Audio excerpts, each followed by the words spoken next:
Pleasant good afternoon to you from the KXAN Live studios. I'm Billy Gates, and this is the Horns Report, our little podcast here about everything UT athletics.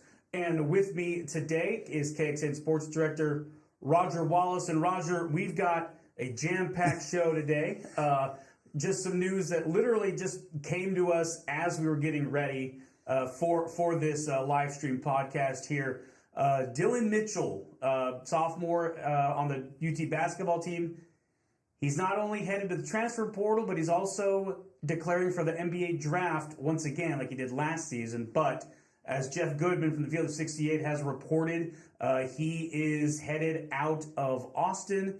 And we were going to start this show with who's coming in, and we'll get to that in a second. But now, I mean, obviously, this is a pretty big blow to the interior defense and offense of Texas if Mitchell is headed out of town. Yeah, and it's time of year where wait 5 minutes and things can change. But I think everyone was wondering about Dillon Mitchell, and Rodney Terry had said a few weeks ago that he was waiting on a decision not only from Mitchell but from Tyrese Hunter. Remember, he went through the process last year, the draft process as well. But I don't think this comes as a great surprise. I think he thinks that maybe somewhere else somebody can tap into a little bit more. We keep waiting for the production to catch up with the unbelievable physical skills and the tools that he had, the way he can run the floor, obviously his athleticism, but offensively just doesn't seem like he's made that jump. He averages nearly 10 a game, and as we were talking about earlier, it's probably 4 dunks and a couple of free throws primarily.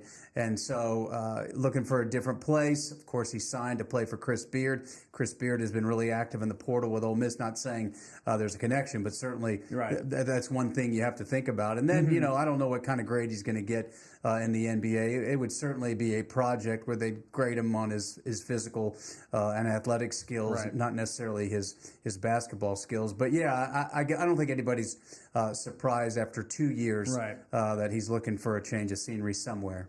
Yeah, and like you could see glimpses of an evolved offensive game, but there was just no consistency there. Like there would be games where he would hit a couple mid-range jump shots, nice little fade away from the elbow, things that a big man of his talent level should be able to do. And then there would be kind of long stretches where, like we were saying, he would just get 3 or 4 dunks, maybe a putback, rebound, tip dunk or something, then hit some foul shots and call it good there. Yeah, and other than, lob plays, you just don't see them running much for him. Again, he's a guy that they want to clean up, and he's so good in the open floor, and he can get in the passing lanes at 6'9". So there's so much upside, but again, you're just kind of waiting for it all to come together. And I think a lot of people thought, okay, second year, has to be more comfortable. And again, if you just look at the numbers, 10 points and 7 rebounds, not bad. But if you watch every game, you're going, okay, it's 10 points, but it's not the kind of 10 points where is he in at the end of the game? Is he a guy they want the ball in his hands at all at the end of the game, or do they just want him to go get an offensive rebound? So again, I'm not surprised. He came in with a lot of praise and a lot of expectations, and it probably came up a bit short. Yeah, coming out of Montverde, that basketball factory down in Florida, like that. Certainly, when you're coming out of that program, you're expected to almost be an immediate impact player at the college level. Yeah, most thought he was going to be one and done. As it was, so they thought, okay, great, you're going to get the benefit of that second year, some growth, some maturity. And certainly he had his moments, but it didn't translate into that big jump that I think made him a surefire draft pick. Yeah, well, best luck to him wherever he ends up, and we'll be keeping track of that to see if he ends up maybe, like we were saying, maybe he ends up at the SEC rival Ole Miss Rebels with old Chris Beard. Who knows? And maybe he ends up in the NBA. Only time will tell. Only time will tell. So now we're going to talk about who's coming in, because Rodney Terry has been very active in the transfer portal this offseason, particularly on Sunday. He got a trio of players. One of them, one of the most sought-after guards in the portal, Arkansas's Tremont Mark, he's a proven scorer, playing for Eric Musselman's Arkansas team. Now he's getting out of Arkansas because of the big coaching shuffle that happens at the end of each men's basketball season there in college. Musselman is headed to USC, and then that brought in John Calipari from Kentucky. And so as coaches leave, so do players. That's the whole idea of the transfer portal. Let's start with Mark here, Roger. I mean, just kind of what is he going to bring to this Longhorn team? Yeah, we're getting to look at all three Right, that committed on Sunday, a couple from Indiana State. But Mark's a scorer, as you said. He led Arkansas in scoring. He was on a Houston team that went to the Final Four, and he was a productive player. He's from the Houston area. He's played a lot of games. He's not a big three-point shooter, but he's a scorer, and so it fills an immediate need for Texas because they're losing a lot of production from that department. So I'm sure that was a high priority. And then two players, Billy, as we're seeing out of that Indiana State program that fell victim to not winning the Missouri Valley Conference tournament. Yeah. So they didn't get to play in the NCAA tournament. They lose in the finals of the NIT to Seton Hall. But they get two, Jason Kent and Julian Larry. They get the point guard. Not sure what's going to happen with Tyrese Hunter, but Larry's a point guard. And again, guys that have played a lot of basketball are coming back for another season, this time with Texas. I was going to say, those two kids from Indiana State, they're winners. They won all season this year. They finished their year 32-7, something like that. Get to the NIT final, sort of prove all those folks, maybe that they should have been included in the NCAA tournament field, even though they have that hiccup against Drake there in the Missouri Valley Conference championship game. Which, I mean, the MVC, they're traditionally a one bid league, so I guess that kind of made sense. They didn't make it, but they played very well all season. Their most successful season since some guy named Larry Bird went to school there. If you've ever heard of Larry Bird. 1979. Yes. It's been a few years. Yeah, him and Magic Johnson faced off in the NCAA final that year.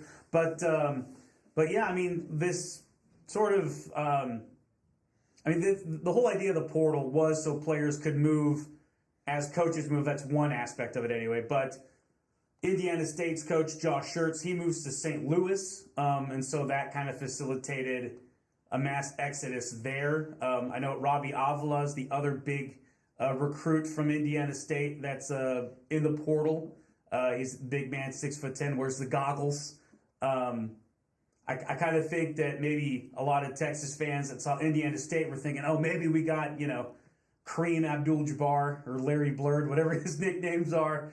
But these guys from Indiana State, they should come in and at least contribute. Yeah, and let's not kid ourselves. There's another rereason. It's called NIL money. Sure, yeah. And Indiana State can't compete with the likes of Texas. No. And so I can't even imagine now what it's like. I mean, you always wonder, is there literally a spreadsheet with money available that the head coach can't do, but there is a third party, the Texas One Fund or whatever, and how does all that work with their advisors, their family members? But you can't kid yourself. That's a major part of this is the money, and it's all legal now. And so, nothing nefarious is going on. It's who has the money and who's willing to spend it on who. But you're right, guys looking for a change.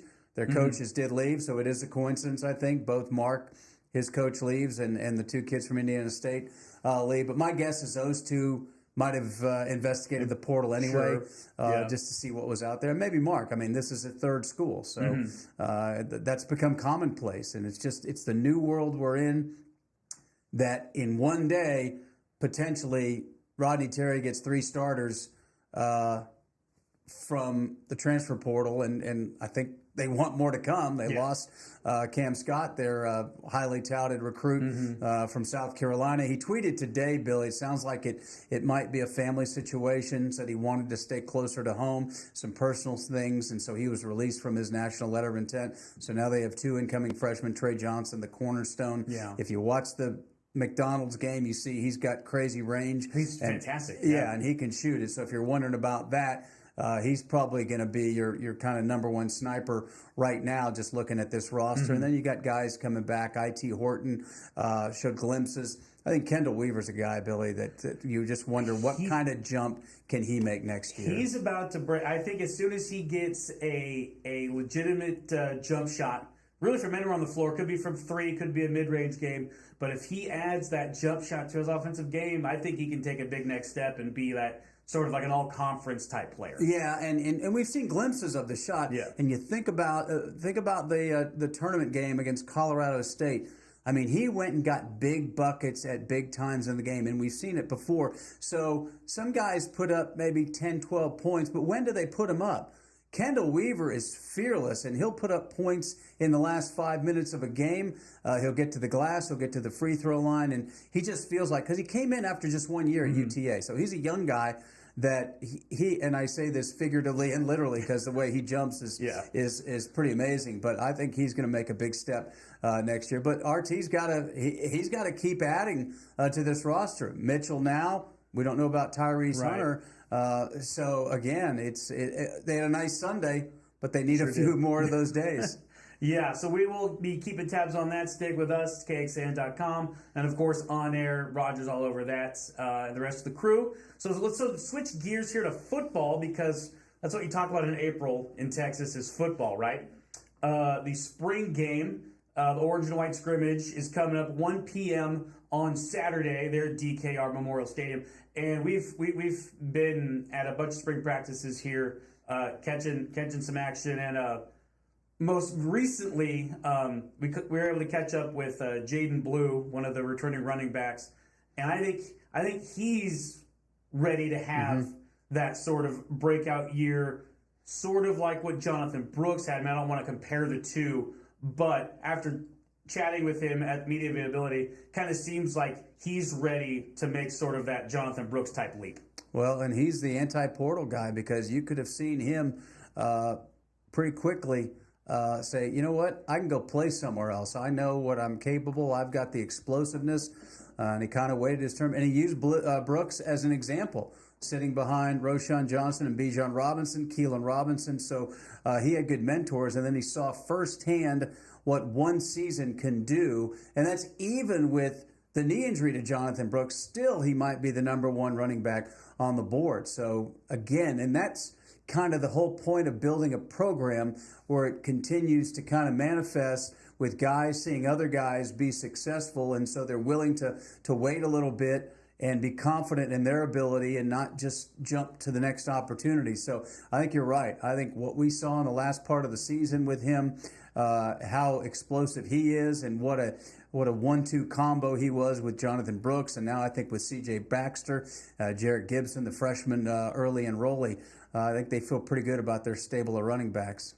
And obviously a good running back needs a good offensive line. A lot of those big boys up front coming back, mainly Calvin Banks Jr., Jake Majors, kind of the two sort of anchors of that offensive line, especially Majors being the center who's played in 41, 42 games. Yeah, what a luxury. Man, to have that guy kind of at the wheel there for the offensive line, I mean, that has to be but potentially the biggest impact returner for the Longhorns on offense. Well, it's just such a settling effect for the team. I mean, you got the veteran center, you got obviously Quinn Ewers, then you've got one of, if not the best left tackles in college football in Calvin Banks. So that's a pretty good starting point. We've talked about the backs.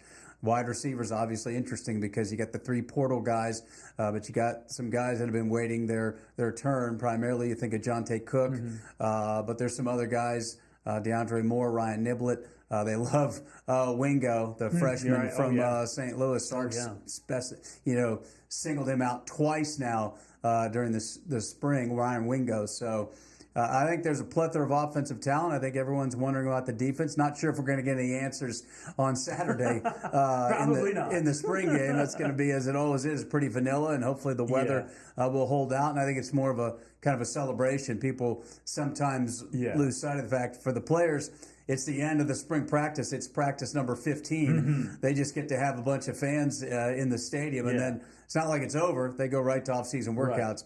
But again, the spring game's kind of a celebration wrapped around a little bit of football. Yeah, a nice little culmination of the work they put in during the spring to kind of get a head start on their inaugural Southeastern Conference season.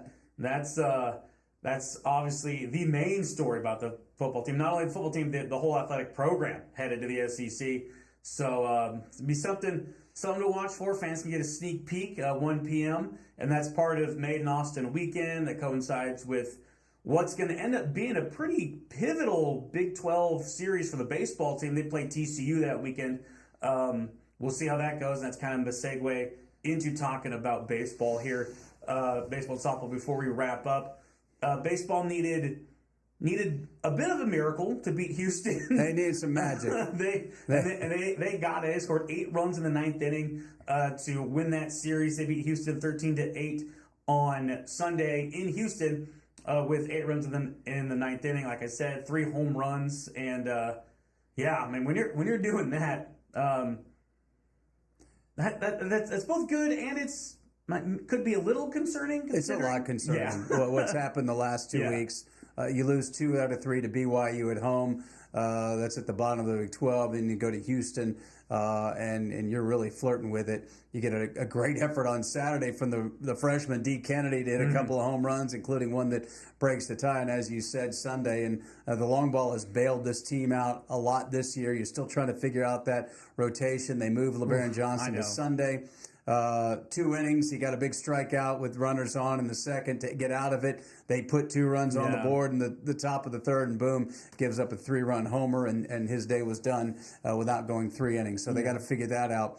But to me, Billy, if this team does anything in the postseason or in the Big 12, I think you point to Sunday as a watershed moment. Absolutely. The fact that you go from losing 2 out of 3 for the second straight weekend to doing what they do. Now, you're home for 5. You mentioned TCU. Yes. I mean, you talk about that's one of the disappointments in the country. Sure. They're top 5 preseason, and they're sitting at 7 wins, I believe, in the Big 12. But you're right, Texas.